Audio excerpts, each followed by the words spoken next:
Un samedi de novembre à Lyon, une robe blanche, une mère qui serre le poignet d'Anne dans le couloir de la sacristie comme si elle voulait l'empêcher d'aller quelque part. Elle n'avait pas encore vu la berline noire.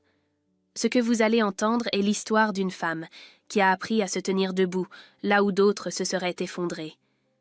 Cette histoire est une œuvre de fiction. Toute ressemblance avec des personnes ou des situations réelles ne serait que pure coïncidence. La mère d'Anne lui attrapa le poignet le jour de son mariage, avec cette précision qu'elle avait toujours eue pour trouver exactement le bon endroit où faire mal.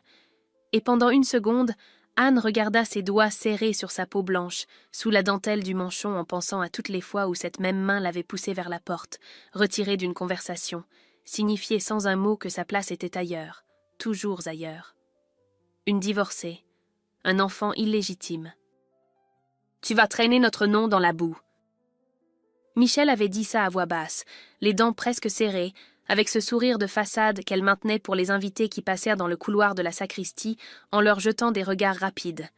Et Anne avait senti le rouge lui monter au visage, non pas de honte mais de cette colère froide qu'elle connaissait depuis l'enfance et qu'elle avait appris à tenir en laisse comme un chien dangereux, parce que la lâcher lui avait toujours coûté plus cher qu'à sa mère. Dehors, les cloches de l'église Saint-Nizier sonnaient 11 heures dans le ciel gris de ce samedi de novembre à Lyon, et on entendait le murmure des 80 invités assis dans les rangées qui attendaient que la mariée apparaisse enfin, et Étienne qui attendait lui aussi devant l'autel, avec ce sourire tranquille qu'il avait pour toutes les situations difficiles, et qui avait longtemps rassuré Anne avant qu'elle comprenne que ce sourire signifiait surtout qu'il regardait ailleurs. Elle allait répondre à sa mère. Elle avait même ouvert la bouche pour dire quelque chose qu'elle n'aurait pas pu reprendre, quand un bruit de moteur traversa le silence de la sacristie, ce ronronnement grave et précis d'un moteur allemand bien entretenu, et quelque chose dans ce son l'arrêta net parce qu'il était déplacé, trop proche, trop lent pour une voiture qui passerait simplement. Michel lâcha son poignet. Par la fenêtre étroite qui donnait sur le parvis, Anne vit une berline noire se garer avec une lenteur délibérée, presque cérémonieuse, exactement devant les marches de l'église, et le chauffeur coupa le moteur sans descendre comme s'il attendait une permission. Et dans l'église, les murmures cessèrent d'un coup, avec ce silence particulier des salles, où 100 personnes retiennent leur souffle en même temps, et le père Marchetti s'interrompit au milieu d'une phrase sans la terminer.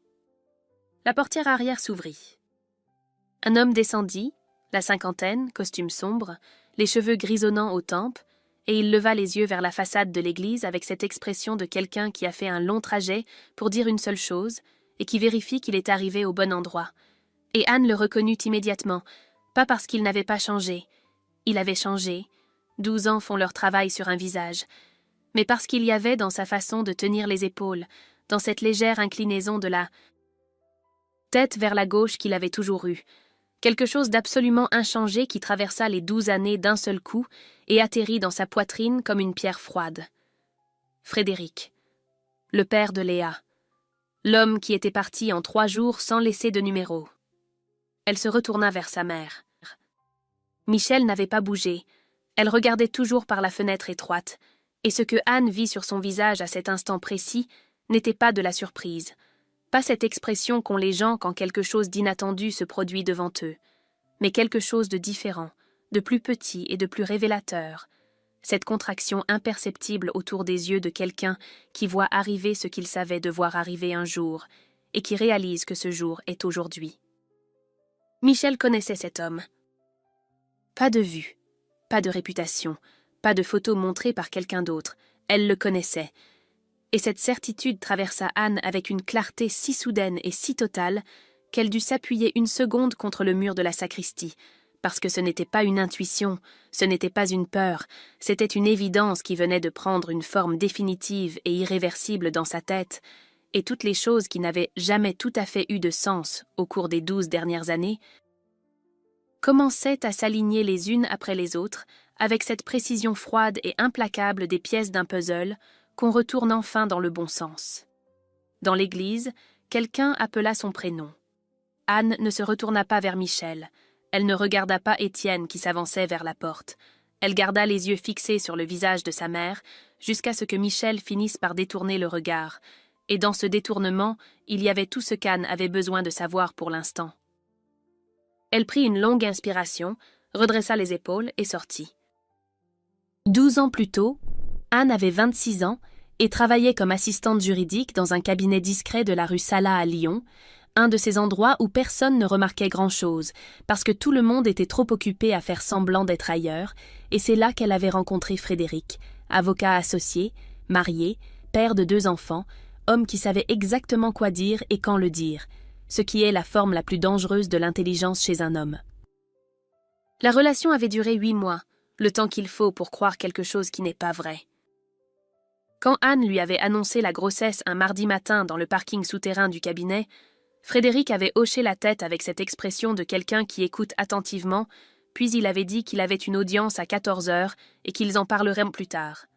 Et ce plus tard n'était jamais venu, parce que 3 jours après, il avait demandé sa mutation dans le bureau de Bordeaux, et Anne n'avait plus jamais eu de ses nouvelles. Pas un message, pas un appel, rien, comme si... Ces 8 mois avaient été une erreur comptable, qu'on efface d'un trait de stylo.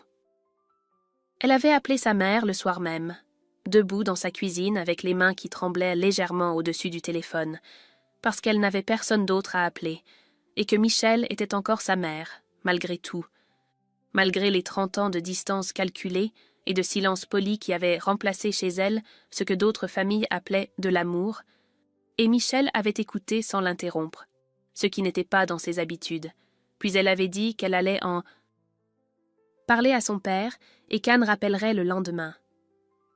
Le lendemain, Michel avait décroché avec cette voix qu'elle prenait pour annoncer les choses déjà décidées, cette voix plate et définitive qui n'admettait aucune négociation. « Ton père et moi pensons que tu devrais régler ça rapidement. On peut t'aider financièrement si tu en as besoin. » Anne avait compris immédiatement ce que régler ça voulait dire, et elle avait senti quelque chose se fermer en elle, pas avec violence, mais avec cette précision silencieuse d'une porte qu'on verrouille de l'intérieur et dont on glisse la clé dans sa poche. « Je garde l'enfant, » dit-elle. Le silence qui avait suivi durait encore, quelque part. Elle avait accouché un jeudi de février à la clinique de la Croix-Rousse, sans personne dans la salle d'attente, sans fleurs sur la table de nuit, et quand l'infirmière lui avait tendu Léa emmaillotée dans une couverture blanche, Anne avait regardé ce visage minuscule et froissé en comprenant que personne n'allait venir, et que ce n'était plus un problème. Les années qui avaient suivi ressemblaient à un apprentissage permanent de choses que personne ne lui avait apprises. Comment nourrir un enfant seul à 3 heures du matin sans perdre la tête, comment expliquer à une garderie qu'il n'y avait pas de père à contacter, comment calculer un budget avec un salaire d'assistante et les frais d'une nounou, et elle avait appris tout ça sans se plaindre, parce que se plaindre n'avait jamais rien changé dans sa vie. Michel avait téléphoné 6 semaines après la naissance, une fois, pour demander si tout allait bien, et Anne avait dit oui parce que c'était plus simple que la vérité, et sa mère n'avait pas rappelé avant Noël, et à Noël, elle avait envoyé un body tie, 3 mois pour un enfant qui en avait déjà 4, sans un mot d'excuse pour le décalage. Léa avait grandi dans un appartement des Brotteaux, où les murs étaient minces et le chauffage capricieux, avec des livres empruntés à la bibliothèque municipale et des vacances dans un camping de l'Ardèche, parce que c'était ce qu'Anne pouvait offrir cette année-là, et l'année d'après, et encore l'année suivante. Et elle avait grandi sans manquer de l'essentiel et sans avoir tout le reste, ce qui est une forme d'éducation que peu de gens choisissent délibérément et qu'Anne avait appris à considérer non pas comme un échec, mais comme une précision. Un soir, Léa avait 7 ans et dessinait à la table de la cuisine pendant qu'Anne préparait le dîner, et elle avait levé les yeux de sa feuille pour demander sans préambule si elle avait un papa quelque part, et Anne avait posé sa cuillère, s'était assise en face d'elle et lui avait répondu que oui, quelque part, mais que cet homme n'avait pas su être à la hauteur de la chance qu'il avait eue et que ça n'avait rien à voir avec Léa, absolument rien, et Léa avait hoché la tête avec ce sérieux particulier qu'elle avait déjà à cet âge et était retournée à son dessin sans poser d'autres questions. Ce matin, dans la sacristie de l'église Saint-Nizier, en voyant le visage de sa mère se contracter imperceptiblement à la vue de Frédéric, Anne pensa à ce soir-là. Juste à ce soir-là. Anne sortit de l'église par la petite porte latérale et traversa le parvis avec cette démarche qu'elle avait depuis l'enfance quand elle voulait que personne ne l'arrête, pas trop vite pour ne pas attirer l'attention, pas trop lente pour laisser le temps à quelqu'un de l'intercepter, et Frédéric la vit venir et ne bougea pas. Il attendit debout au bas des marches avec les mains dans les poches de son manteau sombre, et il y avait dans cette immobilité quelque chose de préparé, de répété, comme s'il avait imaginé cette scène suffisamment de fois pour savoir exactement quelle posture adopter quand elle arriverait enfin. Elle s'arrêta à 2 mètres de lui. Il avait vieilli, pas mal, juste différemment, les tempes grises, quelques lignes autour des yeux qu'il n'avait pas à 38 ans, et il la regarda avec cette expression qu'Anne ne reconnut pas immédiatement parce qu'elle ne l'avait jamais vue sur son visage, quelque chose qui ressemblait à de la honte, mais qui n'en était peut-être pas, qui était peut-être simplement le résultat de 12 ans passés à savoir ce qu'il avait fait et à ne pas l'avoir réparé. « Anne, dit-il. » Elle ne répondit pas et attendit, parce qu'il avait fait ce trajet pour dire quelque chose et qu'elle voulait l'entendre dire, sans l'aider, sans lui fournir les mots qui lui manquaient, sans faire ce que les femmes comme elle avaient appris à faire depuis toujours, faciliter les conversations difficiles des gens qui avaient du mal à les commencer. Il dit qu'il avait appris pour le mariage, qu'il avait hésité longtemps avant de venir, qu'il comprenait que sa présence ici était une intrusion et qu'il ne cherchait pas à compliquer les choses, mais qu'il y avait quelque chose qu'il voulait dire en face, pas par lettre, pas par intermédiaire. En face, et ce quelque chose c'était qu'il regrettait, qu'il savait que ce mot ne couvrait pas ce qu'il avait fait mais qu'il n'en avait pas d'autre, et qu'il voulait connaître Léa si Léa un jour le souhaitait, pas pour se racheter parce qu'il savait que c'était impossible, mais parce qu'elle avait le droit de savoir qui il était et de décider elle-même ce qu'elle voulait faire de cette information. Anne l'écouta jusqu'à la fin sans l'interrompre, puis elle lui posa une question. « Comment tu savais pour le mariage ?» Quelque chose passa sur le visage de Frédéric, une hésitation brève, si brève qu'on aurait pu la manquer si on n'avait pas été attentif. Et Anne était attentive. Elle avait toujours été attentive aux hésitations des gens, parce que c'est dans les hésitations que se trouvait la vérité, pas dans les réponses préparées. Et cette hésitation dura exactement le temps nécessaire pour lui dire ce qu'elle avait besoin de savoir. « J'ai eu l'information, dit-il simplement. De qui ? » Il hésita encore. Une fraction de seconde. Ça n'a pas d'importance. Anne le regarda une longue seconde, et dans ce regard il y avait tout ce qu'elle ne disait pas, la certitude qui venait de prendre une forme définitive, les 12 années qui se réorganisaient d'un seul coup autour de cette hésitation d'une fraction. Et Frédéric soutint ce regard avec une gêne croissante, comme quelqu'un qui comprend qu'il vient de dire quelque chose qu'il n'aurait pas dû dire sans savoir exactement quoi. « Je vais y réfléchir, » dit Anne.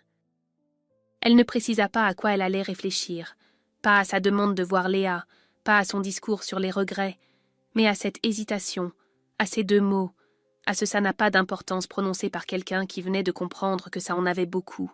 Et elle tourna les talons et remonta les marches de l'église sans se retourner, et derrière elle, elle entendit Frédéric qui ne disait plus rien, qui ne l'appelait pas, qui la laissait partir comme il avait toujours su faire. Dans l'église, Étienne l'attendait dans l'allée centrale avec ce sourire tranquille qui ne l'était plus vraiment, et le père Marchetti était revenu à sa place devant l'autel, et les 80 invités regardaient Anne revenir vers eux avec cette robe blanche et cette expression sur le visage que personne dans cette salle ne savait très bien lire. Et Anne s'arrêta au milieu de l'allée et regarda Étienne. Et puis elle regarda sa mère assise au premier rang, avec les mains croisées sur les genoux et ce visage fermé qu'elle avait depuis que la berline s'était garée devant l'église, et elle comprit qu'il y avait 2 conversations qu'elle devait avoir avant la fin de cette journée, et qu'aucune des 2 n'était celle que tout le monde dans cette église attendait qu'elle ait. Le mariage n'eut pas lieu. Anne l'annonça au père Marchetti avec 3 phrases courtes, s'excusa auprès des invités sans entrer dans les détails, et quitta l'église Saint-Nizier à 12:10 avec sa robe blanche et son sac à main. Et Étienne ne dit rien dans le couloir de la sacristie quand elle lui annonça. Il hocha la tête avec ce calme qui n'était plus du tout du calme, mais de la stupeur. Et Anne lui dit qu'elle lui devait une vraie conversation, plus tard, quand elle aurait réglé ce qui était plus urgent. Elle rentra à l'appartement des Brotteaux, s'assit à la table de la cuisine avec une tasse de café qu'elle ne but pas, et resta là à reconstruire mentalement les 12 dernières années avec cette hésitation de Frédéric comme point de départ. Ça n'a pas d'importance. Les gens qui apprennent un mariage par des canaux normaux ne marquent pas de pause avant de répondre à la question de qui leur a donné l'information. Ils répondent naturellement parce qu'ils n'ont rien à cacher, et Frédéric avait marqué cette pause, brève, Mais là, et Anne ne pouvait plus faire semblant de ne pas l'avoir vue. Elle remonta les années une par une et cherchait les moments où quelque chose n'avait pas tout à fait eu de sens, et ils étaient là, épars, discrets, le genre de détails qu'on range dans un coin de la mémoire sans leur accorder d'importance, parce qu'on est trop occupé à vivre. Cette fois où Michel avait dit au téléphone que les pères absents finissaient toujours par revenir, avec cette formulation qui n'était pas une généralité, mais une information déguisée en généralité. Cette autre fois où elle avait demandé si Anne avait des nouvelles du père, pas de cet homme, pas de Frédéric, mais du père, comme si elle savait que ce père existait quelque part de façon localisable et concrète. Anne se leva, alla dans la chambre, ouvrit le tiroir de la table de nuit où elle rangeait les choses qu'elle ne voulait pas perdre, et trouva sous une enveloppe de papier administratif une photo de Léa à 3 mois, celle que l'infirmière de la Croix-Rousse avait prise avec le téléphone d'Anne le jour de la sortie de la clinique. Léa emmaillotée dans sa couverture blanche, avec ce visage froissé et sérieux qu'elle avait déjà à cet âge, et Anne regarda cette photo un long moment en pensant à toutes les choses que Michel avait vues dans ce visage-là pendant 12 ans sans jamais dire ce qu'elle savait. Elle remit la photo dans le tiroir, retira sa robe de mariée, enfila un jean et un pull gris et prit son téléphone. Frédéric décrocha à la 2e sonnerie. « Est-ce que tu as été en contact avec ma mère ?» Le silence qui suivit dura 3 secondes, et dans ces 3 secondes, il y avait la réponse complète. Et quand il dit enfin « Anne, c'est compliqué », elle sut exactement ce que compliqué voulait dire, que oui, qu'il y avait eu un contact, que Michel savait depuis des années où il était, que ce silence de 12 ans n'était pas un silence naturel, mais un silence entretenu, choisi jour après jour, pendant que Léa grandissait sans père, et qu'Anne travaillait seule à la table de cette même cuisine après que sa fille s'était endormie. Depuis combien de temps ? Anne, depuis combien de temps elle avait ton numéro ? Un silence plus court cette fois. 7 ans, dit-il. Anne posa le téléphone sur la table sans raccrocher et resta un moment sans bouger. Et dehors, dans la rue des Brotteaux, un dimanche de novembre, il y avait ce silence particulier des villes quand tout le monde est ailleurs. Et elle pensa à Léa qui avait 5 ans quand Michel avait eu ce numéro pour la première fois, à toutes les fois où Léa avait demandé des choses sur son père, avec cet air sérieux qu'elle avait déjà à cet âge, et à toutes les fois où Anne avait répondu honnêtement avec ce qu'elle savait, qui n'était pas grand-chose, qui aurait pu être davantage si quelqu'un avait voulu. Elle reprit le téléphone. « Merci, dit-elle. » Elle raccrocha et appela Michel. Michel décrocha au 3e appel, pas au premier comme elle le faisait d'habitude, quand elle voyait le numéro d'Anne. Et ce délai de 2 sonneries supplémentaires dit à Anne tout ce qu'elle avait besoin de savoir sur l'état d'esprit de sa mère en ce moment. Elle savait. Elle attendait. Elle avait passé les 2 dernières heures à calculer ce qui allait arriver et à préparer ce qu'elle allait dire. « Anne !» dit Michel, et sa voix était posée, trop posée, avec cette maîtrise particulière qu'elle déployait dans les situations où elle sentait qu'elle n'avait pas le dessus, mais où elle refusait de le montrer. « Je sais que tu avais son numéro, » dit Anne sans préambule. « Depuis 7 ans. » Le silence qui suivit fut différent de tous les silences qu'il y avait eu entre elles jusqu'ici, pas le silence des négociations, ni celui des colères rentrées, mais quelque chose de plus nu, le silence de quelqu'un qui réalise que la conversation qu'il avait préparée n'est plus celle qui va avoir lieu. « Ce n'est pas ce que tu crois, » dit Michel. « Alors explique-moi ce que c'est. » Michel expliqua. Sa voix reprit progressivement cette assurance qu'elle avait quand elle construisait un argument, et elle dit que Frédéric l'avait contactée 7 ans plus tôt, qu'il voulait savoir comment allait Léa, qu'elle avait jugé qu'il valait mieux garder ce canal ouvert, au cas où, qu'elle n'avait jamais cherché à nuire à Anne, mais à protéger les possibilités, à laisser une porte entr'ouverte pour Léa si un jour elle voulait connaître son père, et qu'elle n'avait pas dit à Anne, parce qu'Anne n'était pas prête à entendre ça, parce qu'Anne avait toujours eu du mal à accepter l'aide qu'on lui proposait. Anne écouta tout sans l'interrompre, puis elle dit « Tu m'as enlevé le choix. Je te protégeais. » Léa avait 5 ans quand il t'a appelé. Elle en a 12 maintenant. 7 ans où elle grandissait en me demandant pourquoi son père n'était jamais venu, et toi tu avais son numéro dans ton téléphone. Michel ne répondit pas immédiatement, et dans ce silence, Anne entendit quelque chose qu'elle n'avait presque jamais entendu chez sa mère, pas de la culpabilité, Michel ne fonctionnait pas à la culpabilité, mais cette hésitation particulière des gens qui cherchent un argument et qui ne le trouvent pas, qui réalisent que le terrain sur lequel ils s'étaient préparés à combattre n'est pas celui où la conversation a lieu.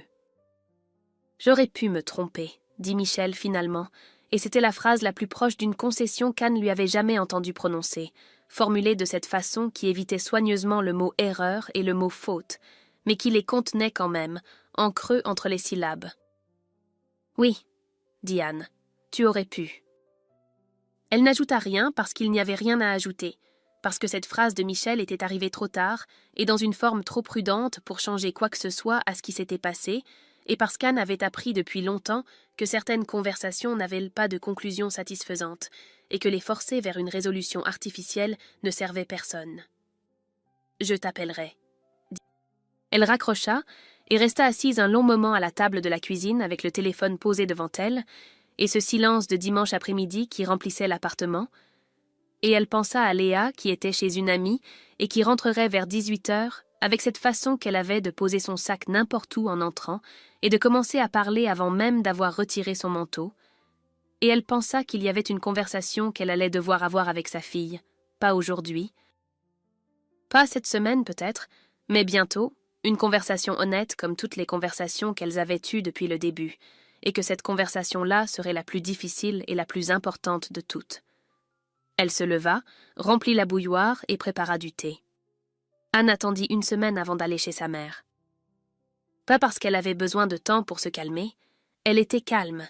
Elle l'avait été depuis le dimanche de l'église avec cette clarté froide qui remplaçait chez elle la colère dans les situations importantes, mais parce qu'elle voulait être sûre de ce qu'elle allait dire et de la façon dont elle allait le dire, sans débordement, sans larmes, sans cette tendance qu'elle avait eue pendant des années à laisser sa mère reprendre le contrôle de la conversation au moment où elle perdait pied.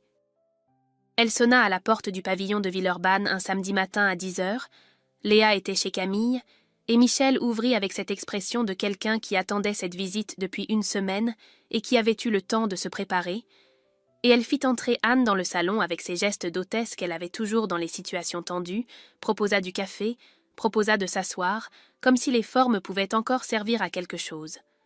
Anne s'assit. Elle refusa le café. « Je ne suis pas venue pour qu'on s'explique, » dit-elle. « Je suis venue pour te dire ce que tu m'as fait. » Michel s'assit en face d'elle avec les mains croisées sur les genoux, ce geste qu'elle avait quand elle se préparait à écouter quelque chose de difficile en restant immobile, et Anne remarqua que ses mains n'étaient pas tout à fait immobiles, que les doigts se serrèrent légèrement l'un contre l'autre avec cette tension des gens qui font semblant d'être calmes et qui ne le sont pas vraiment. « Frédéric t'a appelé quand Léa avait 5 ans, » dit Anne. « Tu as pris son numéro. » « Tu ne m'as rien dit. Et pendant 7 ans, pendant que Léa me demandait pourquoi son père n'était jamais venu et que je lui répondais honnêtement que je ne savais pas, toi tu savais. Tu avais la réponse dans ton téléphone et tu ne me l'as pas donnée. » Michel ouvrit la bouche. « Laisse-moi finir, » dit Anne. Michel se tut. « Je ne te parle pas de l'argent, je ne te parle pas du mariage, je ne te parle pas d'Étienne, je te parle de Léa. De cet enfant qui a grandi en se demandant ce qu'elle avait fait pour que son père ne veuille pas la connaître et qui a posé cette question à table un soir avec 7 ans et un dessin de volcano devant elle et à qui j'ai répondu que c'était lui le problème, pas elle, parce que c'était la vérité et que je lui devais la vérité. Mais la vérité entière, je ne pouvais pas la lui donner parce que je ne l'avais pas. Toi, tu l'avais. » Le silence dans le salon était total, et Michel regardait ses mains croisées sur ses genoux avec cette fixité des gens qui ont cessé de chercher quoi dire et qui attendent simplement que les mots de l'autre finissent de les atteindre. Et Anne vit sur le visage de sa mère quelque chose qu'elle n'avait vu que très rarement. Pas de la culpabilité, Michel n'était pas construite pour la culpabilité, mais cette expression particulière des gens qui réalisent que la version des événements qu'ils s'étaient racontés pendant des années ne tient plus, que les mots qu'ils avaient choisis pour justifier leur choix, protéger, préserver, laisser le temps, ne suffisent plus à couvrir ce qu'il y avait dessous. « J'ai pensé que c'était mieux, » dit Michel, et sa voix était différente, plus basse, sans cette assurance habituelle, avec quelque chose dedans qui ressemblait à de la fatigue. « Mieux pour qui ?» Michel ne répondit pas. « Pas pour Léa, » dit Anne. « Pas pour moi. » Alors mieux pour qui, maman? Ce mot « maman » qu'Anne prononçait rarement, sortit avec cette neutralité particulière des mots qu'on a tellement associés à la déception qu'ils ont fini par perdre leur chaleur. Et Michel leva les yeux vers elle pour la première fois depuis le début de cette conversation, et dans ce regard, il y avait quelque chose que Anne n'avait presque jamais vu chez sa mère. Pas des larmes, Michel ne pleurait pas facilement, mais cette vulnérabilité sèche et involontaire, des gens qui se retrouvent sans défense et qui ne savent pas quoi faire de cet état. Anne se leva. « Je ne sais pas encore ce que je vais faire de tout ça, » dit-elle. « Mais je voulais que tu saches que je sais, et que Léa saura aussi, quand ce sera le bon moment, et que ce moment-là, c'est moi qui le choisirai. » Elle prit son manteau sur le dossier de la chaise et marcha vers la porte, et Michel ne se leva pas pour la raccompagner. Elle resta assise dans ce salon avec ses mains sur ses genoux et cette expression sur le visage qu'Anne emporta avec elle dans la voiture et qui ne la quitta pas de tout le trajet jusqu'au Brotteau. Ce n'était pas de la victoire. C'était autre chose, quelque chose de plus sobre et de plus durable, la sensation d'avoir dit ce qui devait être dit, à la bonne personne, au bon moment, avec les bons mots. Les semaines qui suivirent ressemblaient à ce moment particulier, après une tempête où le ciel est encore gris, mais où le vent est tombé, et on ne sait pas encore si c'est la fin ou une pause, et on avance quand même parce qu'on n'a pas d'autre option. Et Anne avançait. Elle avait toujours su faire ça mieux que le reste, avancer quand tout le monde autour d'elle attendait de voir ce qui allait se passer. Étienne était venu 2 fois à l'appartement dans les jours qui avaient suivi l'église, avec cette expression de quelqu'un qui cherche la formulation qui va remettre les choses en ordre, et Anne l'avait laissé parler, lui avait répondu honnêtement que ce n'était pas à cause de Frédéric ni de Michel que le mariage n'avait pas eu lieu, que c'était à cause de ce sourire tranquille qu'il avait eu dans le couloir de la sacristie pendant que tout s'effondrait autour d'elle, ce sourire qui signifiait qu'il regardait ailleurs. Et Étienne avait hoché la tête avec cette compréhension de surface des gens qui entendent ce qu'on leur dit sans vraiment le recevoir. Et il était reparti, et Anne avait fermé la porte et n'avait pas pleuré parce qu'il n'y avait pas grand-chose à pleurer, juste quelque chose à accepter. Elle créa sa micro-entreprise un mardi matin de décembre, une démarche administrative qui prit 40 minutes et qui lui sembla presque dérisoire au regard de ce qu'elle représentait. 12 ans de compétences accumulées dans l'ombre d'autres gens qui signaient ce qu'elle préparait, et cette micro-entreprise avait un nom simple, Forestier Conseil, son nom à elle, celui qu'elle avait failli changer le jour du mariage et qu'elle avait finalement gardé sans y avoir vraiment réfléchi, comme si une partie d'elle avait su avant le reste. Les premiers clients vinrent par recommandation, une ancienne collègue qui gérait seule une petite association culturelle et qui avait besoin d'aide pour restructurer ses statuts, puis une amie de cette collègue qui montait une auto-école et qui ne comprenait rien aux obligations comptables des indépendants, et Anne travaillait à la table de la cuisine après que Léa s'était endormie, et l'argent était juste, pas suffisant encore pour oublier les fins de mois, mais juste, et Anne avait depuis longtemps appris à faire la différence entre ce qui était difficile et ce qui était impossible. Léa ne posa pas de questions sur le mariage qui n'avait pas eu lieu, pas directement, mais elle observait sa mère avec cette attention particulière qu'elle avait depuis toujours. Et un soir, en rentrant de chez Camille, elle déposa sur la table de la cuisine un dessin qu'elle avait fait à l'école. Anne assise à son bureau avec autour d'elle des papiers et une tasse de café, et cette expression concentrée qu'elle avait quand elle travaillait. Et en bas du dessin, Léa avait écrit en lettres « Maladroite ma maman qui travaille fort », et Anne avait regardé ce dessin un long moment avant de le poser sur le réfrigérateur avec un aimant, à côté de la photo de Léa bébé qu'elle avait montée là des années plus tôt et qu'elle n'avait jamais enlevée. Daniel habitait au 4e depuis 2 ans, et Anne le croisait dans l'escalier 2 ou 3 fois par semaine, sans qu'ils aient jamais échangé plus que quelques phrases. « Bonjour, il fait froid, vous avez vu le gardien ?» Ces conversations de palier qui n'engagent à rien et qui créent quand même une forme de familiarité avec le temps. Et un soir de janvier, il sonna à sa porte pour rapporter un colis mal livré, et resta 20 minutes parce que la conversation était agréable. Et il parlait de ses 2 filles avec cette façon directe et sans apitoiement des gens qui ont traversé quelque chose de difficile et qui ont décidé de ne pas en faire leur identité. Et Anne l'écouta avec une attention qu'elle ne s'était pas attendue à avoir. Et quand il repartit, elle referma la porte, et pensa que c'était la première conversation depuis longtemps où elle n'avait pas eu à expliquer quoi que ce soit sur elle-même, où elle avait simplement été là, présente, sans le poids de tout le reste. Il revint 2 semaines plus tard avec une bouteille de vin et une excuse raisonnable, et Anne le fit entrer parce qu'elle n'avait pas envie qu'il reparte, et ils parlèrent pendant 2 heures à la table de la cuisine avec les verres devant eux, et Léa endormie dans sa chambre. Et Daniel ne posa pas de questions sur le mariage, sur Michel, sur Frédéric, soit parce qu'il ne savait pas, soit parce qu'il avait compris que ce n'était pas ce dont elle avait besoin ce soir-là. Et Anne ne sut jamais lequel des deux c'était, et décida que ça n'avait pas d'importance. Un dimanche de février, Léa rentra de chez Camille, et trouva Daniel assis à la table de la cuisine avec sa mère, et elle le regarda une seconde avec cet air évaluateur qu'elle avait déjà à 12 ans, puis elle dit « Bonjour », posa son sac dans l'entrée, et alla dans sa chambre sans commenter. Et Anne entendit depuis la cuisine la musique qui commençait doucement derrière la porte fermée. Et elle comprit que c'était une forme d'approbation. Ce fut un soir de mars, un mercredi. Camille n'était pas venue ce jour-là, et Léa avait passé l'après-midi seule dans sa chambre avec ses devoirs et sa musique. Et au dîner, elle mangea en silence avec cette concentration appliquée qu'elle avait parfois quand elle préparait quelque chose, et Anne la regarda sans rien dire, parce qu'elle avait appris depuis longtemps à reconnaître le silence de Léa qui réfléchit du silence de Léa qui souffre.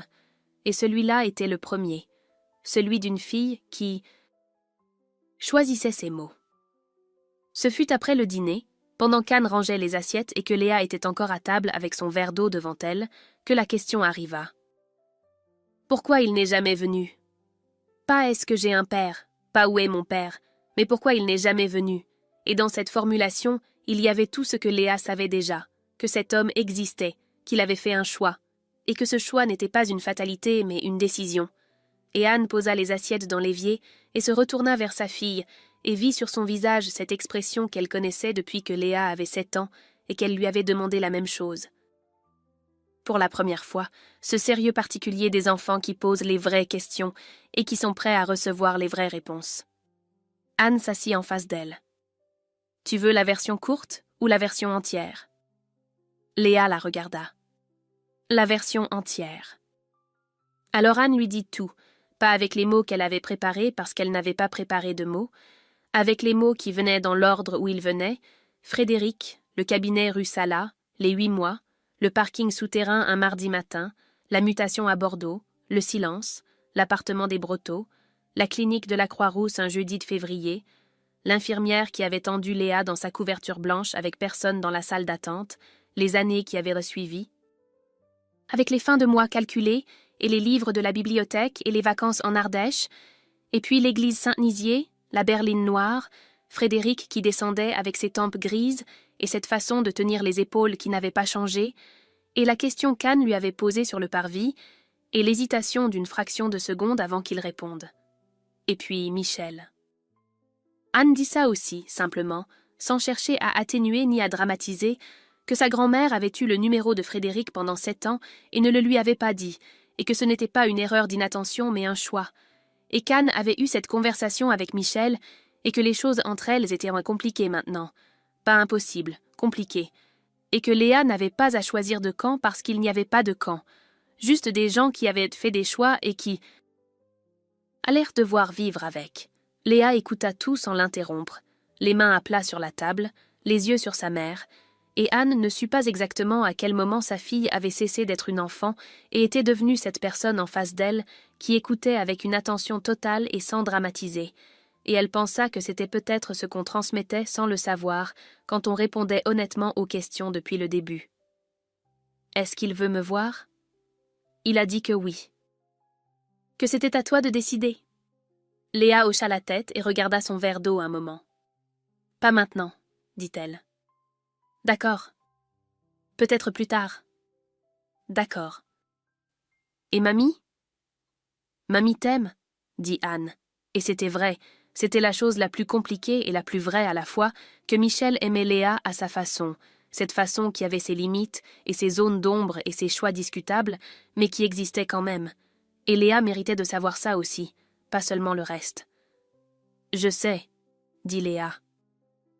Elle se leva, porta son verre à l'évier, le rinça, le posa sur l'égouttoir et dit qu'elle allait finir ses devoirs. Et Anne la regarda traverser la cuisine avec ce dos droit qu'elle avait depuis toute petite et disparaître dans le couloir. Et elle entendit la porte de la chambre se fermer doucement. Pas claquer, doucement. Et derrière cette porte, la musique reprit au bout de quelques minutes, pas la même que d'habitude, quelque chose de plus lent et de plus calme. Et Anne resta assise à la table de la cuisine dans ce silence de mercredi soir et pensa que sa fille allait bien, pas parfaitement, pas sans question, mais bien, et que c'était suffisant pour ce soir. Le printemps arriva sans prévenir, comme il le fait toujours à Lyon, pas progressivement mais d'un seul coup, un matin où l'air a une qualité différente et où on comprend en ouvrant la fenêtre que quelque chose a changé pendant la nuit sans qu'on l'ait vu venir. Et Anne ouvrit la fenêtre de la cuisine ce matin-là et resta un moment les mains appuyées sur le rebord à regarder la rue des Brotteaux, qui se réveillait avec ce soleil d'avril qui n'avait plus rien à voir avec celui de novembre. 6 mois s'étaient passés depuis l'église Saint-Nizier.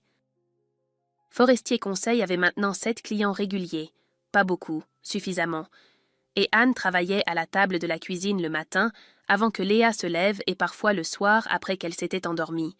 Et il y avait dans ce travail quelque chose qu'elle n'avait jamais eu dans aucun des postes qu'elle avait occupés avant, pas de la fierté exactement, quelque chose de plus discret et de plus solide, la sensation que ce qu'elle construisait lui appartenait vraiment, que personne ne pouvait la convoquer dans un bureau un lundi matin pour lui dire que les choses allaient changer.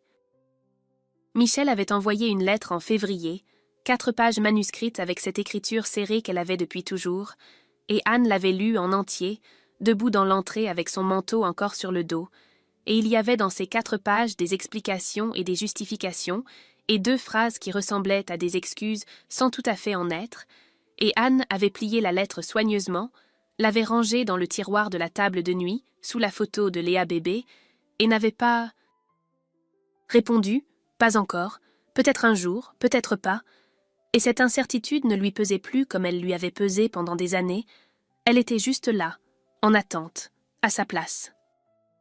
Frédéric avait envoyé un message à Anne en mars pour demander si Léa avait réfléchi, et Anne avait transmis le message à Léa, et Léa avait dit pas encore, et Anne avait répondu pas encore à Frédéric, et c'était tout. 3 mots qui signifiaient que la porte n'était pas fermée et qu'elle ne s'ouvrirait que quand Léa serait prête, à son rythme à elle, dans son temps à elle, et Anne trouvait dans cette formulation une justesse qui lui convenait parfaitement. Un dimanche d'avril, elles allèrent toutes les deux au marché de la Croix-Rousse, Léa avec ses cheveux lâchés et ses baskets blanches qu'elle avait réclamées pendant 3 mois, Anne avec son café dans un gobelet en carton parce que c'était dimanche, et que le dimanche elle s'accordait ce genre de choses.